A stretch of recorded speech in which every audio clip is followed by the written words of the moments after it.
Sprinkle ఎందుకు వస్తుందంటే writers తీసుకొస్తారు. సో అది ఆథర్ బ్యాక్ రోల్ అంటే ఈ సినిమాలో తందే.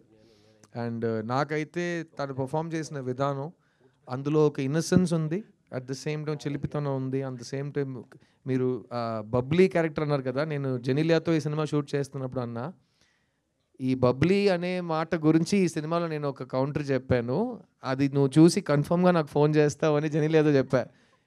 వాట్ డిడ్ యూ సే అన్నాను. No you see the film one you see it you will call me అన్నాను. సో మీరు అడిగిన బబ్లీ క్యారెక్టర్ ఆషిక, సుబ్బలక్ష్మి ఇవన్నీ కనెక్ట్ చేసి సినిమాలో ఒక సీన్ ఉంది. ఎందుకంటే నేను హింట్ ఇస్తున్నాను, నేను సినిమాలో డైరెక్టర్ అవ్వాలని కోరుకుంటున్నాను క్యారెక్టర్గా. సో అది చాలా బాగా కరెక్ట్గా మీకు కనెక్ట్ అవుతుంది మీరు అడిగిన ప్రశ్నకి. సిద్ధు గారు సార్, హాయ్ సార్. ఆయన ఒక వన్ సెకండ్, డెబ్యూట్ చేస్తున్నారు. మీరు ఆల్రెడీ ఒక ఇన్నింగ్స్ ఆడేశారు. 1 సెకండ్ సార్, మీరు సార్ అందరితో ఈక్వల్గా ఉంటారు. నేను నెక్స్ట్ మీరు sir. Miss you sir, miss you అన్న. చేతిలో మీకు ముందు మైక్ ఉన్నాడు sir. Siddhu miss you sir, miss you two sir. Thank you. అసలు ప్రపంచంలో నచ్చని అమ్మాయి ఉంటుందా? ఆ అమ్మాయిని ఎందుకు ప్రేమించాలనుకున్నారు మీరు? సార్ ఇదే సార్ నాకు కూడా చెప్పాడు. అసలు ప్రపంచంలో అసలు నచ్చని అమ్మాయి ఉంటుందా? ఎందుకంటే మనకు అన్ని అమ్మాయిలు నచ్చుతాయి కదా. అదే మీరు నేను సేమ్ మీ ఫీలింగ్స్ నేను అర్థం చేసుకుంటున్నాను సార్, మీరు అర్థం చేసుకున్నాను. ఇదే ప్రశ్న నేను అడిగాను. ఎవరైనా ఒక అబ్బాయి, నాకు తెలియని అమ్మాయి, నచ్చని అమ్మాయి, ఇదంతా మనకు ఉండదు కదా. తెలియని అమ్మాయి అంటే తెలుసుకుంటాం, తెలిసిన తర్వాత నచ్చేస్తుంది. అదే కదా మీ ఉద్దేశం? Super sir, super. ఒక సింగిల్ హార్ట్ నేను ఫీల్ అయ్యా. I understood it. బట్ అదే ఈ సినిమాలో నాకు అది చాలా క్యూరియస్ అనిపించింది. అండ్ నేను ఇప్పుడు మీకు ప్రీ రిలీజ్లో చెప్పే ఆ ప్రశ్న మాత్రం కరెక్ట్గా మేము సమాధానం థియేటర్లో ఇవ్వకపోతే మేము ఆ ప్రశ్నాన్ని ఇక్కడ చెప్పకూడదు. సో డెఫినెట్గా అందులో ఒక మ్యాటర్ ఉంది. రెస్ట్ ఆఫ్ ఇట్ ఇది ఒక లైట్ హార్టెడ్, మంచి కమర్షియల్ టెంప్లెట్లో ఉన్న happy feel good love story. ఒక స్మైల్తో మీరు థియేటర్ నుంచి బయటికి వెళ్ళిపోవచ్చు సార్. రైట్ సిద్ధు గారు, గత 10 yearsగా మీకు ప్రతి ఒక్కరు చెప్పే డైలాగే మిస్ యూ సిద్ధు. అంటే ప్రతి ఒక్కరు కూడా ఆ లవ్ స్టోరీ మిస్ అవుతున్నాం, ఎప్పుడు తీస్తారు. అండ్ 10 years నుండి మీరు కూడా చూసే ఉంటారు ఎలాంటి దానితో వస్తే బాగుంటుందని. బట్ లవ్ స్టోరీలు అనగానే ఆల్రెడీ మీరు తీసిన బిఫోర్ మూవీలే సూపర్ హిట్స్. సో ఇప్పుడు వస్తున్నారంటే దానికన్నా ఎక్కువ ఎక్స్పెక్టేషన్ పెట్టుకుంటారు. నేను అసలు ఎక్స్పెక్టేషన్ పెట్టుకోలేదు. మీరు పెట్టుకోరు, ఆడియన్స్ పెట్టుకుంటారు. ఎవరు కూడా కాదు. ఎందుకంటే ఆడియన్స్ ఎక్స్పెక్టేషన్ పెట్టుంటే ఈ మధ్యకాలంలో చాలా లవ్ స్టోరీస్ వచ్చుంటాయి. కానీ ట్రెండ్ మారి వేరే సినిమాలు చూస్తున్న ఒక కాలంలో ఉన్నాం కదా. సో ఆడియన్స్కే ఫుల్గా ఏం ఎక్స్పెక్ట్ చేయాలని నాకు తెలిసి వాళ్ళు టీవీలో చూస్తున్నారు, వాళ్ళకి తెలుసు లవ్ స్టోరీస్, పాత లవ్ స్టోరీస్. ఓ న్యూ జనరేషన్ లవ్ స్టోరీ చూస్తున్నప్పుడు ఫుల్ మీరే ఎక్స్పెక్టేషన్స్ వస్తారు. చెప్పండి, మీరు బొమ్మలను మైండ్లో పెట్టుకొస్తారా? సిద్ధు గారి నుండి ఒక లవ్ స్టోరీ వస్తున్నప్పుడు ఫుల్ ఫ్యామిలీ ఎంటర్టైన్మెంట్ అని ఫిక్స్ అవుతుంది, కన్ఫర్మ్. అండ్ లవ్ కూడా ప్యూర్ లవ్ చూపిస్తారు, ఎందుకంటే సెలెక్ట్ చేసుకునే విధానం కూడా అలా ఉంటుంది. సో అలాంటి ఎక్స్పెక్టేషన్ పెట్టుకొని వస్తారు కాబట్టి అలాంటి ఎక్స్పెక్ట్ పెట్టే వాళ్ళు ఆ ఎక్స్పెక్టేషన్ రీచ్ అవుతారా? సార్ నేను ఒకటి చెప్పనా ఫ్రాంక్గా, 2024లో ఈ ఇంటర్నెట్ వచ్చే కాలంలో అన్నీ చాలా ఫాస్ట్ అయిపోయినాయి కదా. ప్రపంచంలో ఏ మనిషికి ఎక్స్పెక్టేషన్ రియాలిటీ మ్యాచ్ అవ్వదు. అర్థమైందా?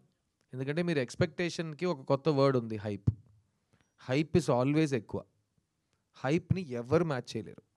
అది కమర్షియల్ సినిమా కానీ అవ్వనివ్వండి, రిలేషన్షిప్ కానీ అవ్వనివ్వండి, ఒక మీరు తినే తిండి కూడా అవ్వనివ్వండి. మీరు ఎక్కువ హైప్ చేస్తున్నారంటే అది మిమ్మల్ని డిసప్పాయింట్ చేస్తుంది. అందుకే నేను హైప్ పెంచలేదు. మీకు లవ్ స్టోరీ చూడటం ఇష్టం ఉంటే మిస్ యూ చూడండి. మీకు లవ్ స్టోరీసే నచ్చవు, చిరాకు వస్తుంది అంటే ఇంట్లో కూర్చోండి. నేను మిమ్మల్ని ఫోర్స్ చేసి హైప్ చేయట్లేదు, చూసేయండి నా సినిమాని చూసేయండి, వద్దు.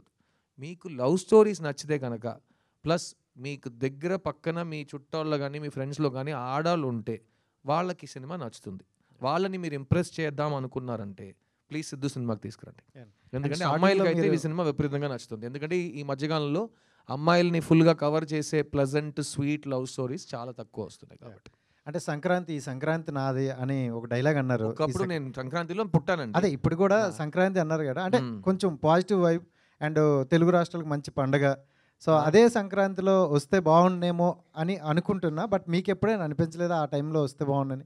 సార్ మళ్ళీ చెప్తున్నా, మన కంట్రోల్ ఉన్న విషయాల గురించి మనం చాలా ట్రై చేయాలి, ఎక్కువ కేర్ తీసుకోవాలి. మన చేతుల్లో లేని విషయాల గురించి మనం హైప్ ఎక్స్పెక్టేషన్ పెట్టుకున్నామంటే, నేను సంక్రాంతి అంటా, మీరు థియేటర్ లేదంటారు, నేను డిసప్పాయింట్ అవుతా. ఎందుకు? అర్థమైందా? నాకు ప్లస్ ఇంకోటి చెప్తా, ఇప్పుడు కాలర్ ఇప్పేసి చెప్తా, నేను ఆల్రెడీ ఇంకా 3 సినిమాలు కంప్లీట్ చేశా. ఒకటి జనవరిలో రిలీజ్ అవుతుంది, ఒకటి మార్చ్లో వస్తుంది, ఒకటి జూన్లో వస్తుంది.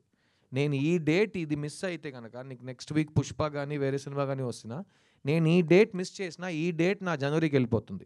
నా జనవరి సినిమా నా మేకి వెళ్ళిపోతుంది, అదంతా నాకు వద్దు. అర్థమైందా?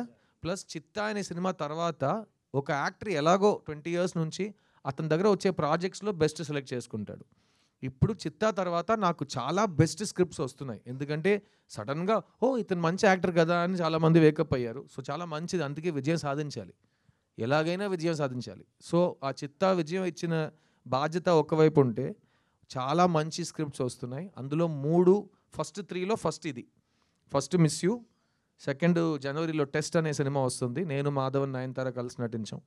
దాని తర్వాత ఒక చాలా పెద్ద డైరెక్టర్ సినిమా మేము కంప్లీట్ చేస్తున్నాం, ఏప్రిల్ రిలీజ్ ట్రై చేస్తున్నాం నా బర్త్డేకి. సో అన్ని చాలా టైట్ 24, 25 రెండు కూడా సో మీకు good సంక్రాంతి అయితే. అనేది ఎప్పుడు వచ్చినా నాది సార్ మరి రావాలని కోరుకుంటాం. ఇండియన్ 3 మరి ఎప్పుడు సార్? ఇండియన్ 3 మీది నెక్స్ట్ అది అర్థమైంది? ఇండియన్ 3 ఎప్పుడు అనుకుంటున్నారు? తెలియదు సార్, నేను ప్రొడ్యూసర్ కాదు, డైరెక్టర్ కాదు, అంటే మీరు డిస్ట్రిబ్యూటర్ చేశారు కూడా కదా? కాదు, నాకు తెలియదు, అంటే నాకు మీరు- అస్సలు తెలియదు. అంటే మీరు అస్సలు ఇప్పుడు